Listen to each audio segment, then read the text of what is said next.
These dogs that are coming out of these breeding establishments are the worst of the worst that I see.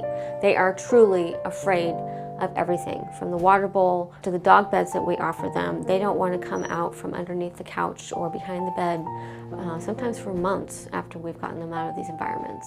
They probably truly have never been out of a cage. They've never been handled. They are shut down, and no degree of attention to them will make them comfortable in the short term. It takes a long process and really a lot of work by the volunteers and the behaviorists to try to get them more comfortable. And some of these dogs have never been outside. They've never seen grass before.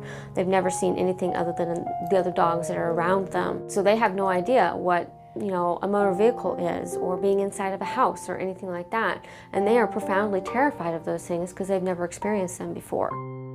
They really have had no interaction other than being put with another dog to breed and then put back in their cage.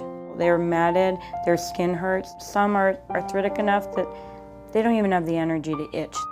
We start whatever pain medications, antibiotics, whatever they need, give an update to As Good as Gold, and they're able to provide the resources on those patients to be able to treat them and make them comfortable from the minute they arrive at our facility. A dog coming from a poorly managed commercial breeding establishment is actually a prime candidate for developing a compulsive disorder. They're very stressed. Elsa is our newest commercial breeder dog. We had to carry her into Dr. Bennett's office. We had to put her on the scale. We had to carry her into our house. We had to carry her outside. She refused to walk. Elsa and Cherish are two female golden retrievers who came into As Good as Gold as retired breeding dogs from commercial breeding establishments. So basically their high output breeding careers were over. Both dogs actually show signs of what we call learned helplessness. So essentially they go into this long-term emotional shutdown mode, and that is what I would consider a welfare emergency. Golden retrievers, at least, that come from commercial breeders will never be normal dogs, but the baby steps that they take are so exciting. Just last week, Elsa, I gave her one of the dog chew bones, and she chewed it. That's a dog thing to do. She doesn't do dog things.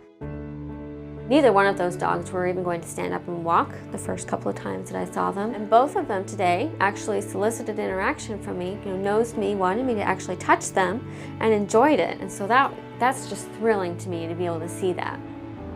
Grace was actually diagnosed with generalized anxiety, so basically a fear of everything. She had come from a commercial breeder, so had spent the first 6 years of her life living in a cage.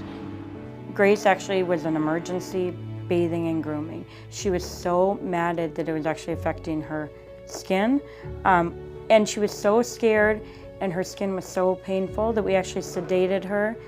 My heart broke to see a dog in that kind of condition. She was just curled up in a ball and really shut down. Without the support from As Good as Gold and the effort that they put in to have a well-trained and dedicated core group of fosters for these fearful dogs, as well as to have the medical team be a part of the overall wellness and plan for these dogs would not recover. We've had Grace now for 8 months, and it's amazing. She's not the dog that she was when she came into As Good as Gold. Through working with Dr. Bennett, not only is she healed emotionally, but now she's a beautiful golden with a beautiful golden coat. People need to donate to As Good as Gold to help them keep helping these dogs and to make sure that they can continue to get the level of care that As Good as Gold provides to them. I've honestly never seen an organization like As Good as Gold who helps dogs with both behavioral and medical issues to find their forever families.